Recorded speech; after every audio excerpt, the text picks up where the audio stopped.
Depuis 4 ans, ce morceau de littoral sert de support à un projet pédagogique pour les élèves et les enseignants du collège Jean Jaurès d'Étaples.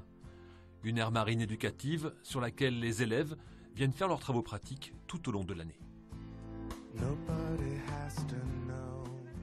Regardez là, il y a 4 cormorans, 4 grands cormorans qui passent. Donc ça, c'est un oiseau que vous connaissez tous, hein, qui est typique de la mer.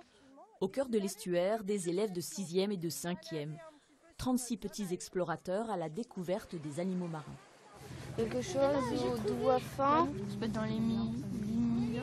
Ça pourrait bien être un limicole. Regardez, vous avez le doigt central plus long, ici plus court. Bien plus qu'une simple sortie nature, ces enfants et leurs enseignants d'histoire, de français ou d'art plastique prennent en charge pour une année un petit bout du littoral, une aire marine éducative. Super, voilà. Celle-là, je crois qu'on va pouvoir l'utiliser. Une démarche scientifique, pratique et ludique. Et là-bas, il y en a encore. Tout là-bas.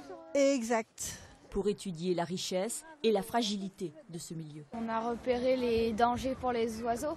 Comme ça, on ne va pas détruire leur habitat, on va plus s'intéresser à eux. On va le dire à d'autres gens pour qu'ils ne détruisent pas leur habitat naturel. On vient à la découverte par les 5 sens, une sortie ou deux.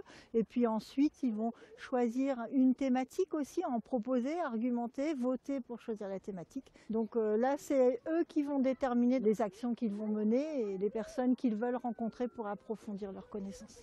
Des enfants impliqués dans la préservation de la nature, engagés dans des actions éco-citoyennes et à la rencontre des métiers liés à la mer et à l'environnement. Chaque année, je suis étonnée de voir que des enfants qui sont scolarisés à Étaples ne connaissent pas la réserve naturelle nationale. L'enfant est vraiment le dépositaire de l'avenir. C'est lui qui va prendre part à cette préservation de la nature quand on disparaîtra en fait.